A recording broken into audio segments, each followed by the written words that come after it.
ఓం శ్రీ గణేశాయ నమః. ఓం శ్రీ గురుభ్యో నమః. శ్రీమాత్రే నమః. నమో భగవతే వాసుదేవాయ నమః. శ్రీ మహావిష్ణువు యొక్క దశమి రోజు సుదర్శన జయంతి టాపిక్ పైన ఈరోజు వీడియో ఉంటుందండి. అందరూ చూడగలరు దయచేసి. కానీ అంతకంటే ముందుగా మీరు కనుక మన ఛానల్ని మొదటిసారి చూసి ఉంటే తప్పకుండా ఒక లైక్ ఇవ్వండి, షేర్ చేయండి, సబ్స్క్రైబ్ చేసుకోండి, కామెంట్ పెట్టండి. ఇంకా వీడియోలోకి వెళ్ళిపోదాము. శ్రీమాత్రే నమః. ఓం నమో భగవతే వాసుదేవాయ నమః. సుదర్శన జయంతి శ్రీ మహావిష్ణువు యొక్క శక్తివంతమైన ఆయుధమైన అత్యున్నత దైవిక సుదర్శన చక్రము పుట్టినరోజు.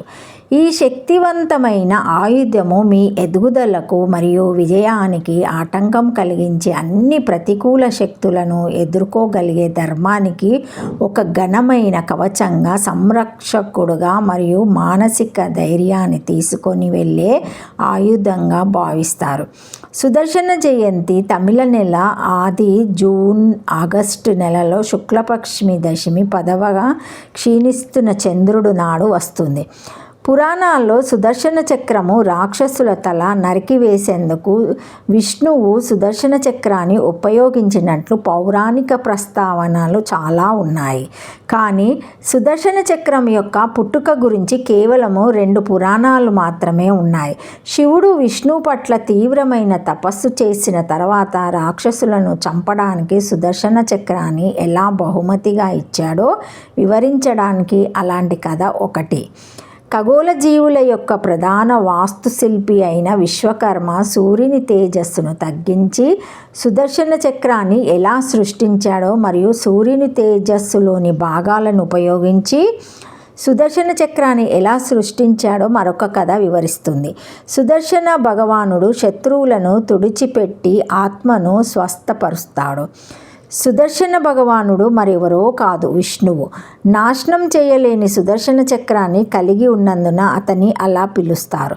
సుదర్శనం అనే పదము సు అనే 2 పదాల నుండి ఉద్భవించింది. అంటే శుభము మరియు దర్శనము అంటే దర్శనం. చక్రం అంటే స్థిరంగా గమనంలో ఉండే చక్రం.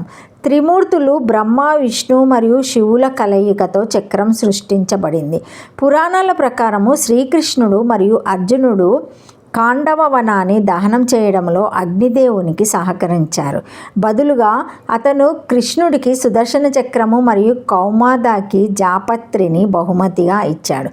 సుదర్శన చక్రమును ఉపయోగించే ఇతర దేవతలు నారాయణి మరియు వైష్ణవదేవి.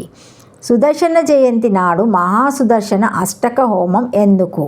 సుదర్శన జయంతి విష్ణువు యొక్క సుదర్శన చక్రానికి అంకితం చేయబడింది. ఈ రోజున దైవిక చక్రం కనిపించిందని దానిని పూజించడం విష్ణువు యొక్క 10 అవతారాలను పూజించినట్లని చెబుతారు. శ్రీ మహావిష్ణువు అనుచరులైన వైష్ణవ శాఖలు ఈ రోజును శుక్లపక్ష ఆషాఢ దశమిగా పాటిస్తారు. ఈ రోజున ఇల్లు సానుకూల ప్రకంపనలతో ఒక వ్యక్తికి శక్తినిస్తుంది మరియు పురోగతి మార్గాన్ని అడ్డుకునే ఊహించని ప్రమాదాలు మరియు భయాలను ఆపుతుంది.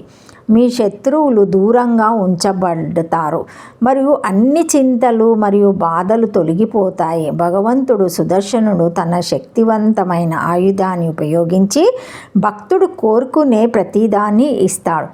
చక్రం యొక్క వైద్యము శక్తి అన్ని రకాల వ్యాధుల నుండి ఉపశమనము పొందుతుంది. ఇది శత్రువులను జయిస్తుంది మరియు చెడు ఆలోచనలను తొలగిస్తుంది. ఓం నమో భగవతే వాసుదేవాయ నమః. ఓం నమో నారాయణాయ నమః. శ్రీమాత్రే నమః.